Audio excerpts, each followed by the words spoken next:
I admit, I was skeptical ahead of my LEGO Batman Legacy of the Dark Knight preview at Gamescom last week. A couple of years ago, Polygon published an extensive report on the turmoil at developer TT Games during the production of LEGO Star Wars: The Skywalker Saga, which included allegations of significant crunch and lengthy arguments among leadership about whether the studio should switch to Unreal Engine 5 or use its unwieldy proprietary engine, NTT. The Skywalker Saga was ultimately constructed on the latter, but TT Games was quick to switch to Unreal Engine 5 following the game's release. It's very easy to look good on Unreal, but does the newest LEGO offering have substance beneath its shiny surface? After years away from the spotlight, I was more than eager to find out. Gotham awaits. The hands-on preview began with a 20-minute romp around Gotham City. TT Games has opted to construct an entire open world for Legacy of the Dark Knight, which looks to be even bigger than some of the Arkham games, judging by the in-universe map at the very least. Gotham is filled with all of the collectibles, side quests, and hijinks you'd expect from a modern LEGO title. You can also summon the Batmobile on command with the press of a button, but my preferred method of transport is grappling into the air and gliding majestically through the city.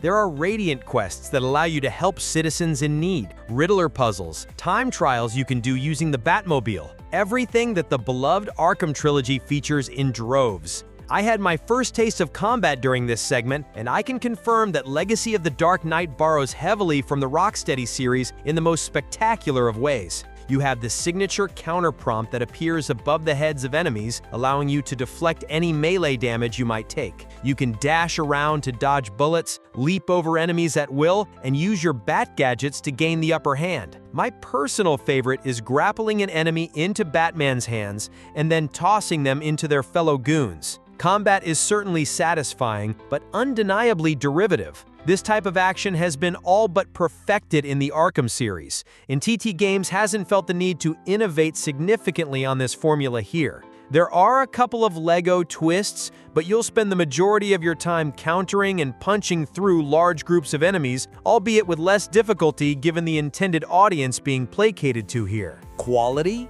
over quantity? TT Games has already confirmed the game will only have 7 playable characters: Batman, Jim Gordon, Nightwing, Robin, Batgirl, Catwoman, and Talia al Ghul. I had the opportunity to play as Gordon, to whom Batman gives an array of gadgets.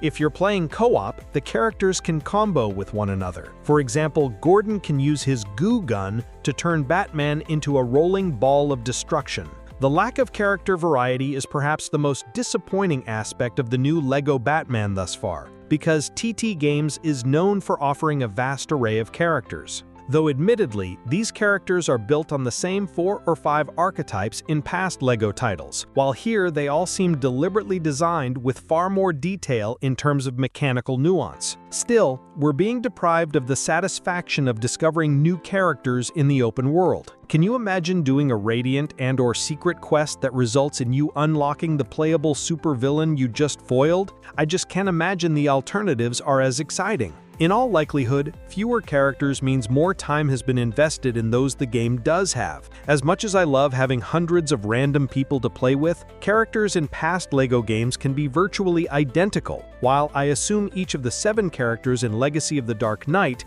has a real depth to them. After my stint drifting around the streets of Gotham, I was ushered into one of the main missions, Ace Chemicals. The dastardly Red Hood gang is trying to poison Gotham City with mass-produced stuffed toys, and only Batman can stop them. There are quite a few red-blocked Red Hoods, likely a tongue-in-cheek reference to how many characters have adopted the mantle over the years. One of Batman's red-headed adversaries references his dismantling of Carmine Falcone, which suggests the mission takes place in the early game, before the Dark Knight has attained a level of notoriety among Gotham's criminal underworld. Ace Chemicals introduces us to Legacy of the Dark Knight's stealth mechanics. You can grapple from overhang to overhang and crawl beneath the floor using vents to silently dispatch enemies. Sound familiar? I know TT Games and Rocksteady have the same parent company, and they're dealing with the same subject matter, but transplanting 2 core systems from Arkham into LEGO Batman is still a surprisingly brazen move.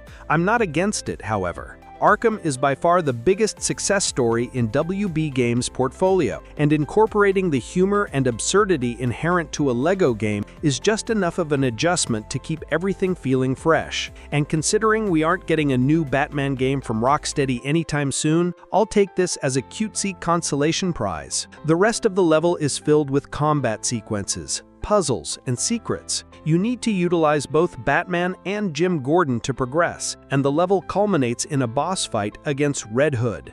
I will note that Shai Matheson's voice acting can feel flat at times, even considering Batman's signature deadpan delivery. LEGO Batman Legacy of the Dark Knight is giving Batman fans another game to sink their teeth into after years of waiting, while also targeting the LEGO fans who are fond of the series' cooperative, light-hearted action.